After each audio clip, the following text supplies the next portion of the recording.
Hello, I'm Dango Rose. Welcome to the Mountaineer Podcast, where everybody's listening. The Mountaineer brings you the latest news of the Peak to Peak region, in print, online, through our podcast, social media, and special publications. Now, listen in to the latest news of the area with our local journalists.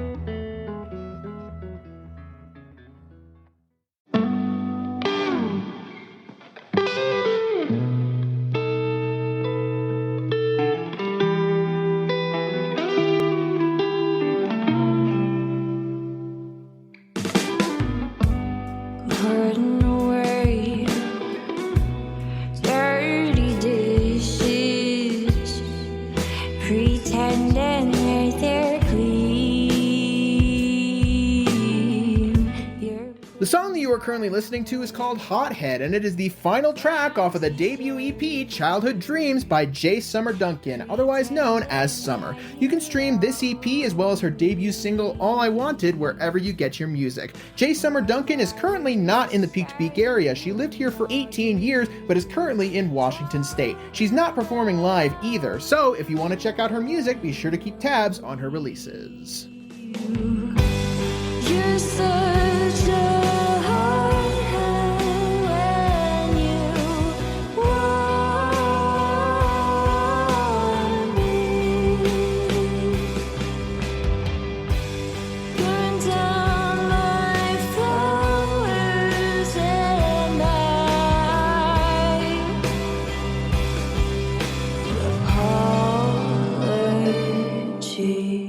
Hello, my name is Jamie Lammers, and welcome to this week's Miscellaneous Monday edition of the Mountaineer Podcast, where we covered various topics from across the Peak to Peak area. I wanted to make something clear from the get-go. The special episode that I've been teasing for a while?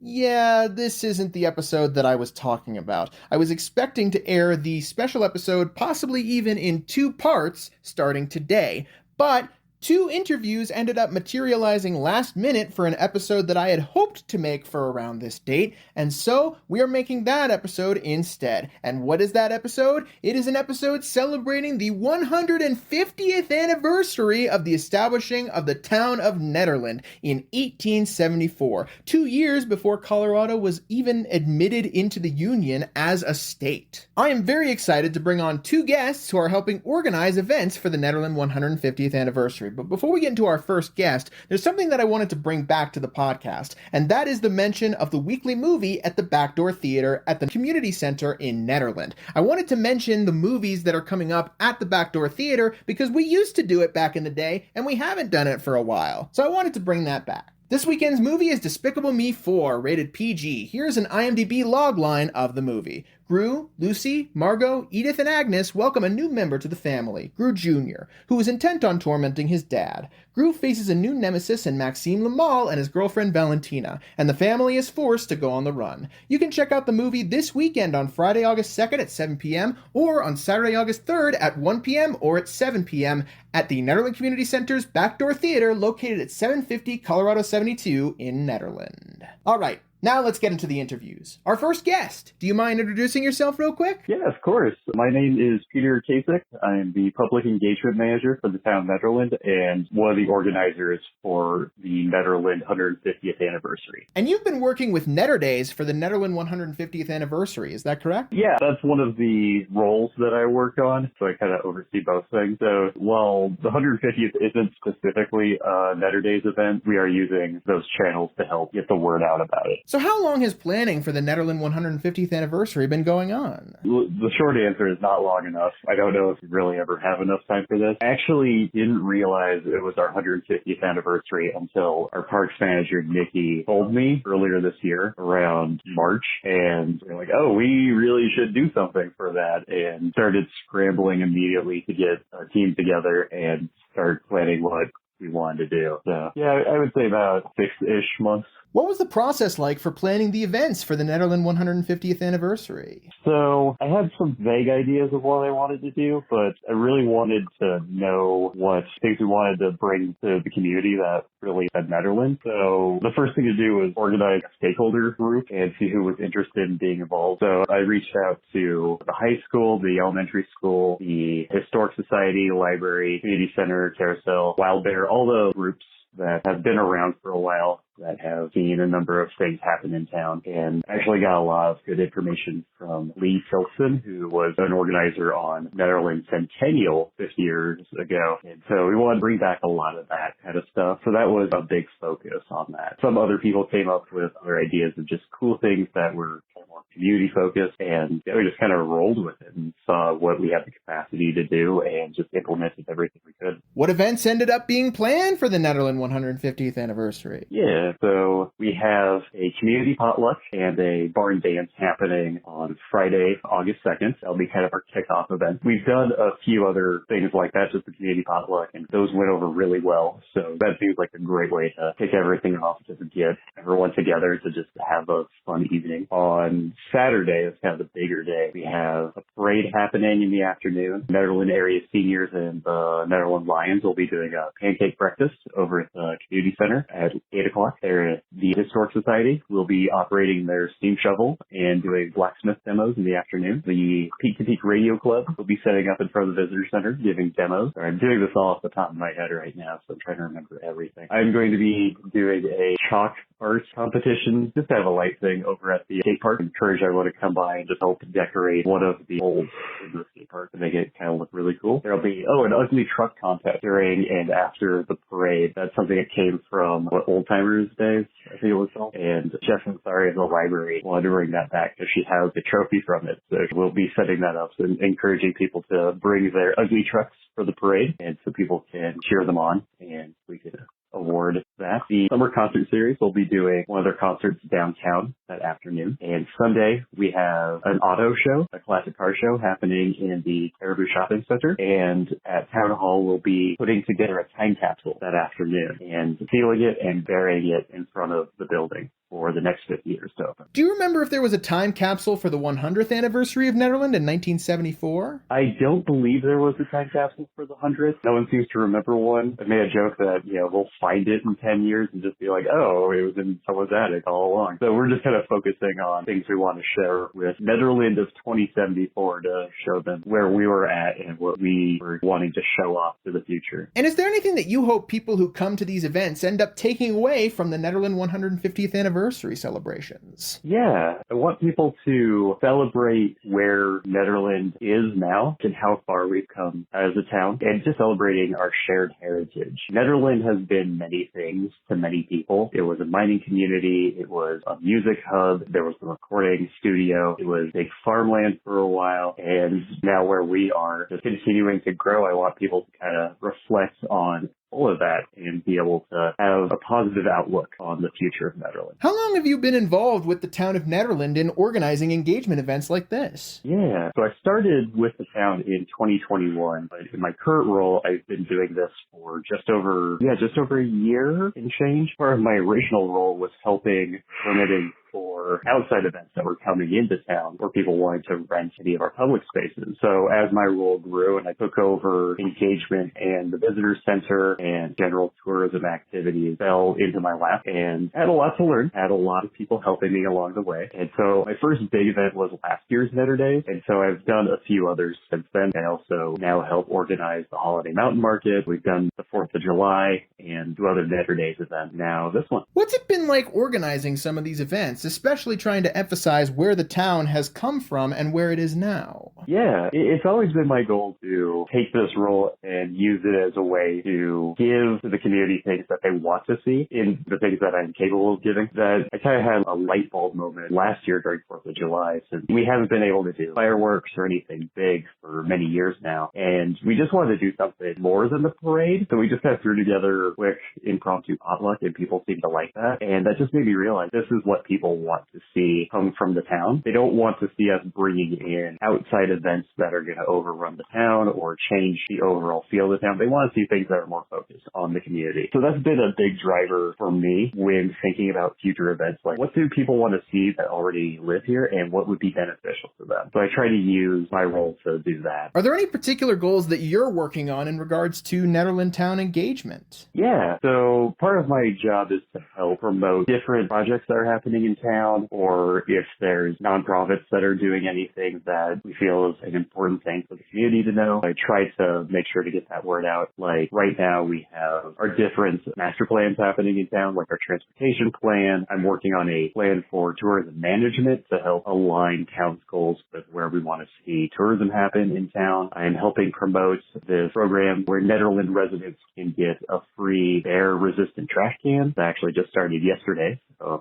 excited about that. And just finding new ways to get those channels of communication more open and more public and more accessible. So I'm always looking at everything we have, like how can we upgrade our website, how can we upgrade our outdated phone systems, things like that, just to make it easier for everyone to have a stronger voice. What's been fun for you during this process about looking back to see where the town was and where it has gone now? One of my favorite things to do is go through archives of old photos of Nederland, and one of my roles is managing our social media, so I periodically do a Throwbacks Thursday post where I share old photos from the 1800s and early 1900s, and I love finding the buildings that are still around that may have changed a bit of how they look, but are still here. And I'm actually also using that to try and work on a historic preservation thing. I really haven't started on that yet, but it is a future goal of mine. So I love just that cross comparison of where Nederland was, where we are now, and just thinking through all the things that had to happen for us to get to where we are. And also just hearing about all the older events that happened that are no longer around and trying to either revive them or use the ideas from them to put into the 150. Like the ugly truck contest is a great example of that. That's something that used to happen for a while, and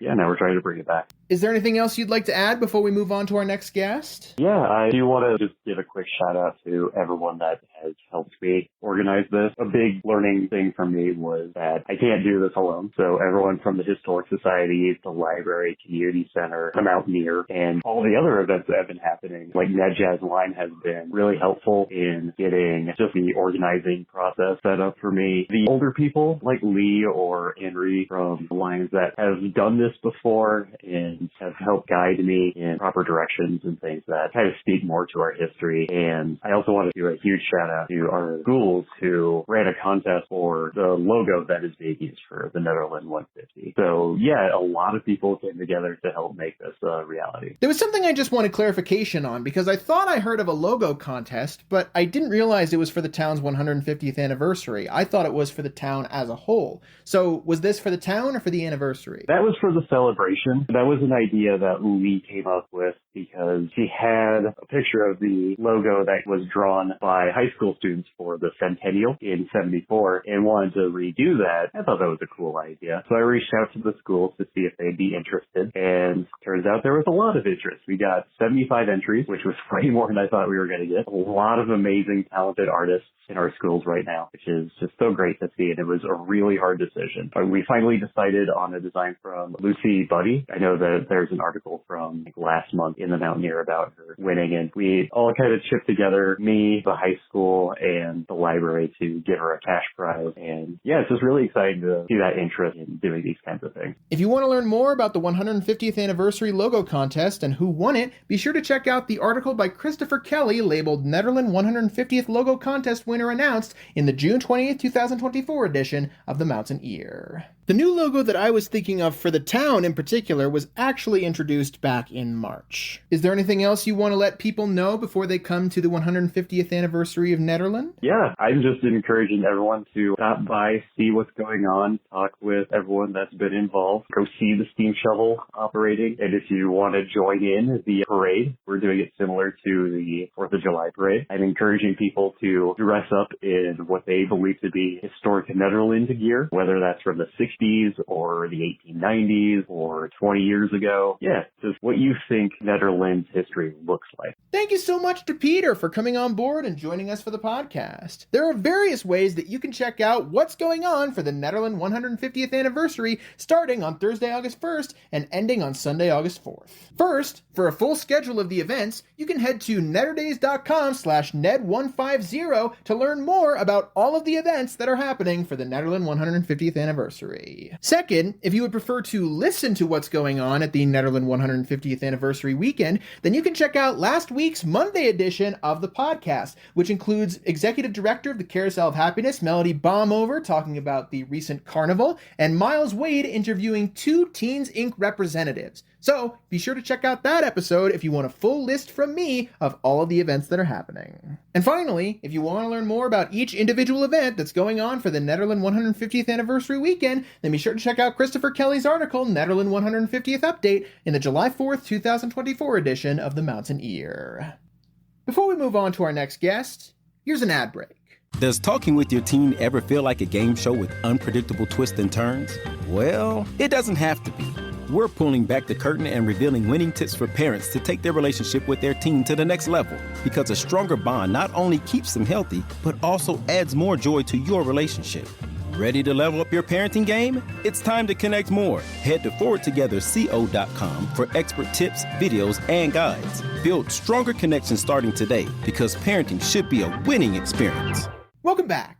And now, for our next guest. Do you mind introducing yourself real quick? Yeah, of course. My name is Jessi Ansari. I am the chair of the Nederland Area Historical Society, the assistant director of the Nederland Community Library, and a few other hats in town. Those are the ones relevant to this weekend. And I assume that the Nederland Area Historical Society has been helping a lot in regards to the planning of the Nederland 150th anniversary. Yes, definitely. Yeah, we're really excited. We've been digging through our closet of curiosities, the closet of knowledge we have up in the community centre, all of our archival information. So we've been pulling out stuff from the centennial, the 100-year anniversary, and kind of going through some of those old stories. And then just talking to some of the old timers about the centennial too. Apparently there was a tug of war across the creek. It was one of the events in 75, or 74 rather. And yeah, it sounded like a fun weekend. So we're trying to recreate that. Yeah, but we have a ton of fun events. The Historical Society. So, I mean, I'm helping out with a bunch of stuff. The seniors are doing a pancake breakfast, but the Historical Society, we're going to have a slideshow up in the background of Netherlands throughout the years, like all the photographs, some from the collection. And then we're going to get the steam shovel going, probably around 10 o'clock, tooting the horn. It's really fun. In action. Yeah, it's something else. With this huge noise it creates. We use an air compressor nowadays to get it going. So it used to be coal powered, but now it's air compressor powered and we can get the bucket up and going. And the whole story behind the steam shovel is pretty fascinating too. It's another story, but you'll have to come to the lot to find out. Yeah, it's been in town for about a decade now, though. And it was one of the original steam shovels that dug the Panama Canal and then was rescued from down in Lump Gulch, where it spent the last 50 years. What other events can you talk about that are happening that weekend? So, some more events that are going on. We have all day long, we're going to be having tours of the Gillespie House Museum, which is up on Bridge Street by the Mining Museum. If you just go straight up that hill, it's about a block up. You'll see a big sign that says museum. Have tours of the museum going all day. It's a 1905 cabin. It's a beautiful example of what life used to be like 100 years ago in Netherlands. You walk in and it's a house that looks like what people would have lived in a traditional miner's cabin back in the era. And it belonged to Grace and Carbon Gillespie, and it's close to my heart, the Gillespie House Museum, because it's how I got involved in the Historical Society in the first place, through the previous caretakers who left this job to me, and now I'm the volunteer caretaker and docent coordinator up there. And it's full of amazing artifacts. We've got a pump organ, there's a wood stove, there is cooking materials and clothes, and it's really showcases the domestic side, kind of more the homesteading side, which is a little different, I think, to what people are used to with the museums. Like, everyone's quite familiar with the mining museum, the big mining history here, and so it's a little quieter, it's a little more realistic, and kind of shows you maybe the female and the children's side of history, which I often think is lacking somewhat in the stories that get told about history. So that's my passion. But the steam shovel is going to be going, the Mining Museum is going to be really active with activities. Our Vice President, Emmett Hoyle, is going to be doing blacksmithing demonstrations over at what we call the ice house behind the steam shovel. And we'll be having merchandise, and we have these walking tour maps that tell you all about some of the different buildings in town, and you can go around and follow the routes and learn about some of the history behind the buildings and some of the people that lived here. There is a parade at noon. So the parade is going to be kind of a traditional Netherlands First Street parade. We're going to give out some Lifetime Achievement Awards for history. A very special one too.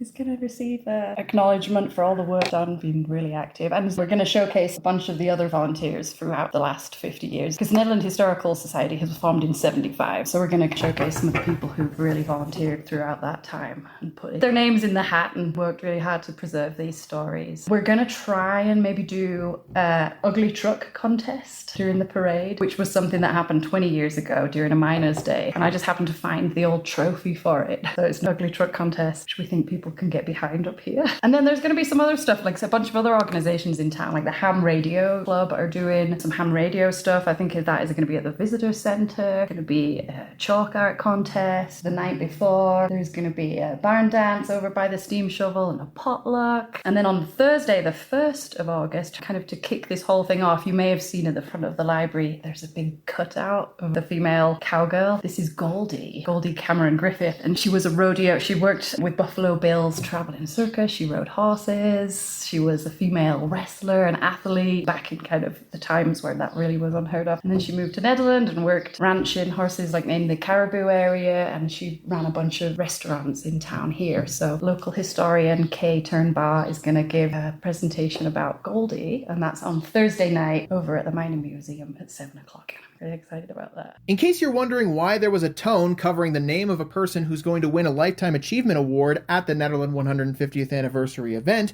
I was told by Jessi after the interview that name is supposed to be kept secret until the reveal of the actual award. So I have removed all mention of the person's name and pronouns so that the winner can be surprised on the day of the award. And how long has planning for the Nederland 150th Anniversary been going on? Probably for at least a year, but it really has ramped up in like the last 4 months or so. I've been kind of meeting more regularly. I've been working with local teacher, retired teacher Lee Tillotson. She's also a historian and author. And Lee has coordinated some meetings with a bunch of local old-timers. We had George Blevins re-illustrate a bunch of illustrations and make a special little brochure, also showcasing like local people and some really unique little stories with George Blevins' original map. And he was illustrating things for the Mountaineer for decades. And he's a prolific kind of local celebrity in far as illustrations and newspaper illustrations go. And he used to run a bookmobile kind of around town. But as I work at the library too, I've been digging into kind of the history of the library and just all these different organizations that make Nederland special, what it is. The library has a fascinating history too, so we'll be hopefully getting an article into the paper about that. Is there anything that you hope people will take away from the Nederland 150th Anniversary events when they come to celebrate? Ooh. Well, first and foremost, I hope that people just have fun and kind of get to know some of Netherlands' history, maybe expose people who didn't know about it. It's really fun when people are learning and you can hear them like, didn't know that. And you can tell little facts about the cemetery. It used to be down at St. Rita's Catholic Church, and that was it was established in 1878, but it got moved 20 years later up to Forest Road. And in the 50s, they uncovered some more bodies from the old cemetery. There's just really sort of fascinating real life histories and real lives that were lived. And I think that's what we want to get people excited about. And the history that has shaped Nederland is what has made it what it is today. So you wouldn't be here, I wouldn't be here if it hadn't been established as a mining trading post, as if it hadn't, the geography of the area wasn't what it was, this town wouldn't be here. And this is why it's fascinating to delve back into the history to understand how and why Nederland is like it is today, because of all the things that have gone before. And Emmett and I, we went and gave the elementary school presentation a little earlier in this year for Culture Week. And that's kind of what we were talking about. It's really interesting for the kids is to think about how we're making history every day. And now it's hard to think about it in the moment, but when we're doing our work with the Historical Society or the paper or all of these organizations, we're making history. And one day people will look back and be analysing the choices that we made. So make good choices. Try and make, Nederland just a good place for our community and get to know each other a bit too and really make some connections. Well, what about you, Jessi? What got you started in your involvement here? I've been detecting a bit of a lilt in your accent this entire time, and while I did not say in the interview whether it was Irish or English, because I thought it was Irish at first and then realized it was probably English, I did have a feeling that it was a European lilt. So, I'm curious, how did you come to Nederland? Yeah, I think it's kind of interesting too. I moved to Nederland 2012, so I've been over a decade here. And I first got interested in some of the Historical Society. I was working over at the Visitor Centre, and a local long-time couple, Dale and Betty Porter, were working over there too. And they were retiring from the Gillespie House Museum, and they asked me if I would have any interest. And I'd never even been up there at the time. But I went up there and I fell in love with it. And I realised slowly, like piecing together, Nederland has a living history still. Like it still has that sense of connection to its history. And I'm from England. I moved to Colorado in 2000. And I noticed moving from Europe, where there is a lot of old buildings and old history stuff, that sometimes you lose that sense of it. There's a lot of new development down on the plains, and coming up here and finding the layers of decay that are still being revealed, it's still kind of special that you could feel that sense of history. And a bunch of the stonework around here I found quite interesting, especially Central City and up towards Caribou. Looked really familiar to me when I first got here. I was like, this stuff.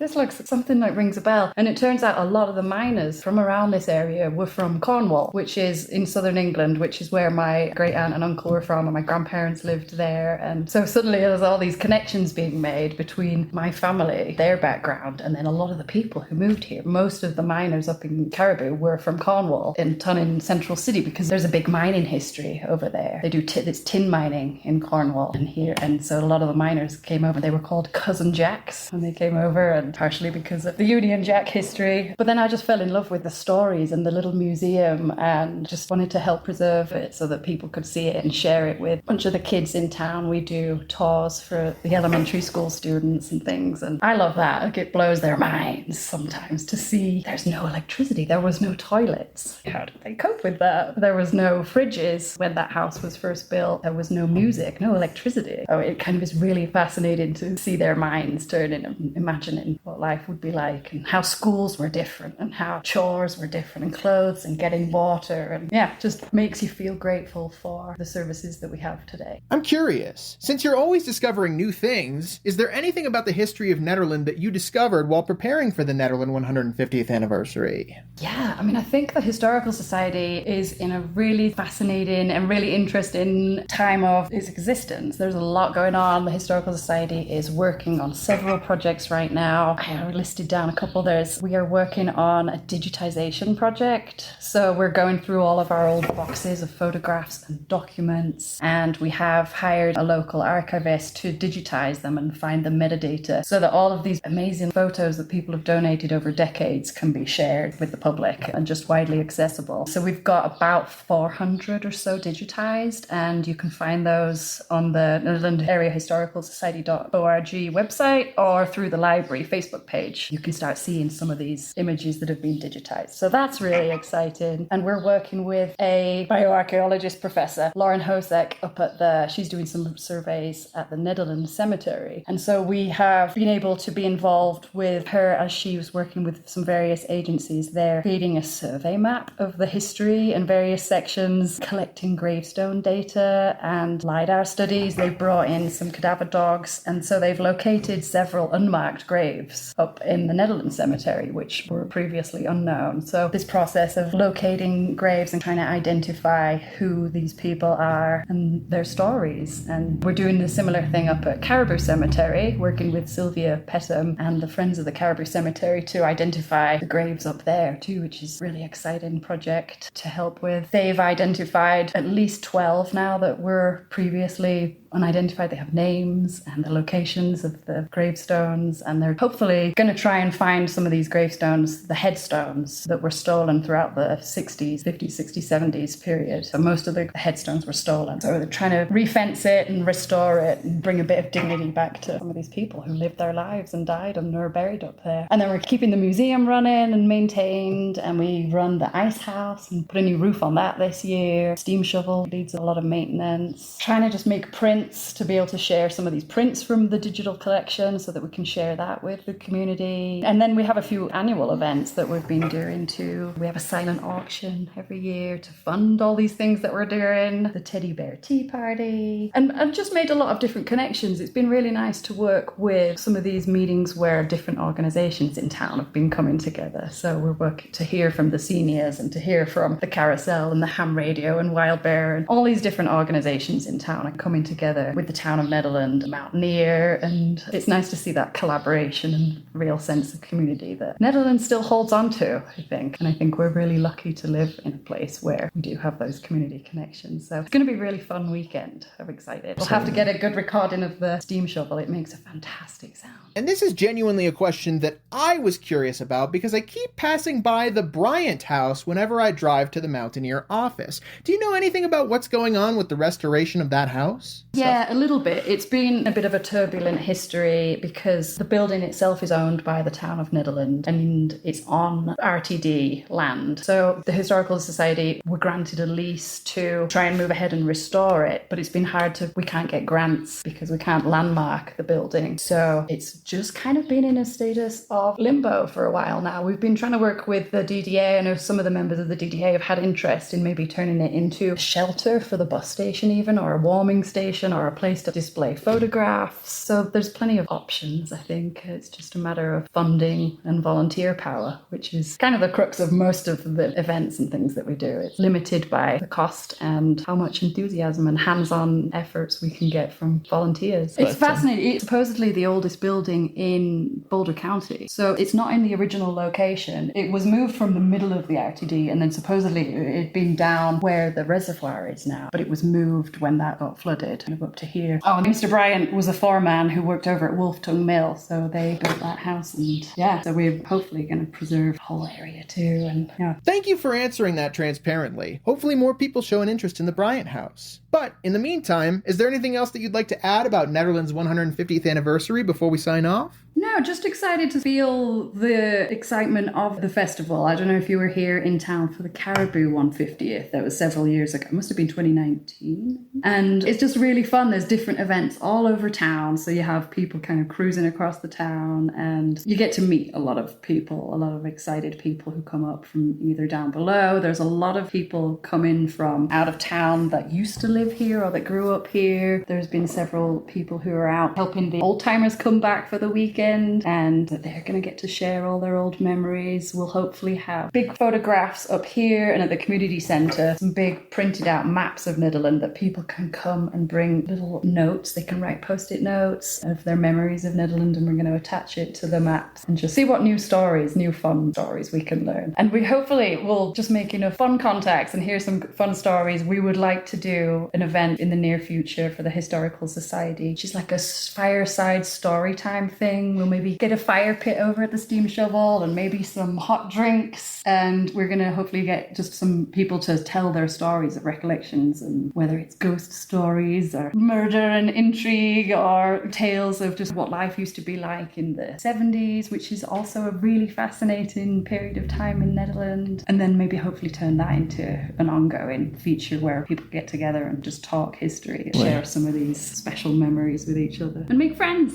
Thank you so much to Jessi for coming on board and joining us for the podcast. For the record, if anybody has any interesting stories about their time here in Nederland, I would love to hear them too. Maybe I can even pass them on to Jessi if anybody's interested in doing this campfire event. I would love to see that come to fruition. I would also love to see something done about the Bryant House. Maybe a restoration, maybe it gets turned into a museum, who knows, you never know. But if anybody's as passionate about the Bryant House as I am, I would encourage you to write a letter to the editor and send it to info@themountaineer.com mountaineer.com so that you can get included in the next print edition or possibly on the website of the Mountaineer newspaper. Once again, if you're curious about anything that has been mentioned in this particular episode of the podcast and want to learn more, you can check out netterdays.com/ned150 for a full schedule and times of all of the anniversary events. You can listen to last week's Monday podcast for a full schedule that I list off, or you can go to Christopher Kelly's most recent article in the July 4th edition of the Mountaineer to learn more about everything that's going on that day. Thank you so much to everybody who tuned in to this week's Miscellaneous Monday edition of the Mountaineer podcast.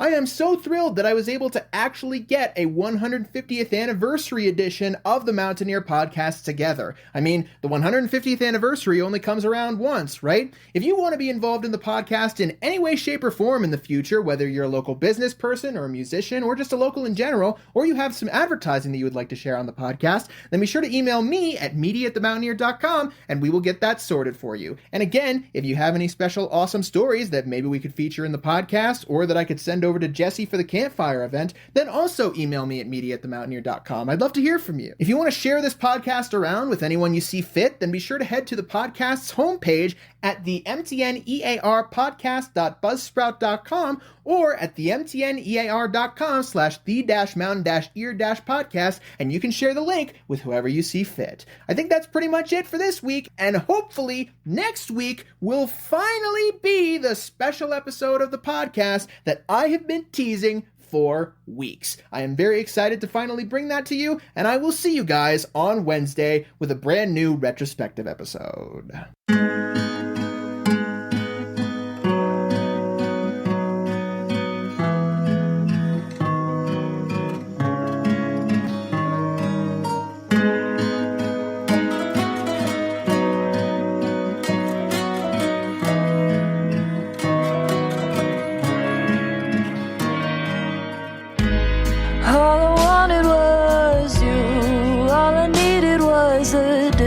Body, one that fit me. The song you are currently listening to is called All I Wanted, and it is the debut single from J. Summer Duncan, otherwise known by her artist moniker Summer. You can stream All I Wanted as well as her debut EP Childhood Dreams wherever you get your music. She is currently living in Washington State despite being a resident of the Peak to Peak area for 18 years. However, even there, she is not performing live. So, if you want to keep tabs on her music, be sure to keep an eye out for her next release. And take it all back and watch as it falls down. I get it now. Self-sabotage and blame me for your frown. It falls down. Think I get it now. You run the water, scream, swim as I drown. All I wanted was you. All I needed was some empathy.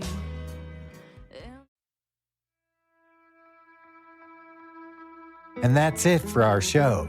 Subscribe online to get more access to more news, weekly updates to our community calendar, and a link to our YouTube channel by visiting themountaineer.com. Be sure to use the coupon code PODCAST when subscribing for a 10% discount, only available to our listeners.